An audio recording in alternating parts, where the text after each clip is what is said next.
আসসালামু আলাইকুম। আমি আম্মার আনসারি আবৃত্তি করছি তরুণ কবি মনিরুল ইসলামের লেখা আমি চাইনি এমন কবিতাটি।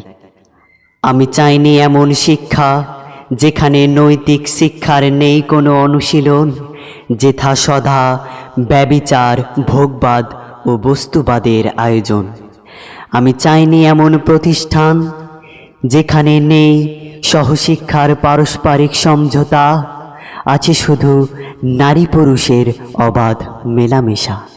আমি চাইনি এমন শিক্ষক যারা সমাজকে সত্য সুন্দর কল্যাণের দিকে ডাকে না, শুধু ভাবে অর্থের জন্যই এত আসা যাওয়া, এত ভাবনা। আমি চাইনি এমন বিনোদন মঞ্চ যেখানে নেই মূল্যবোধ ভিত্তিক শিক্ষামূলক বিনোদন, বরং অশ্লীলতার সুরে হয় দেহ প্রদর্শন।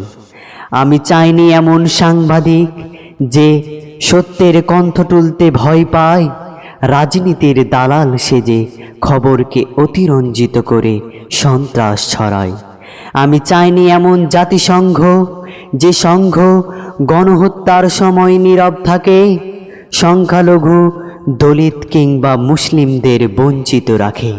আমি চাইনি এমন স্বাধীনতা যে স্বাধীনতার মানে ফুটপাতের ওই নারী কিশোরের করুণা হাজারি, আবার শোষক শ্রেণীর বিলাসবহুল অগাধ গাড়ি বাড়ি।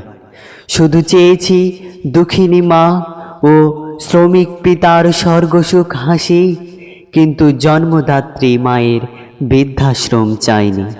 চেয়েছি মদমুক্ত মনোরম এক বঙ্গভূমি, মদ বিরোধী হাজি আক্তারের মরা লাশ চাইনি।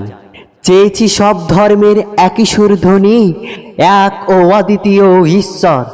ধর্মের নামে ভণ্ড পীর মুরিদ প্রহিতের মূর্তি পূজা চাইনি।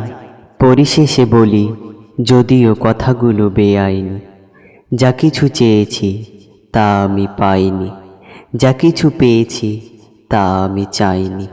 ধন্যবাদ।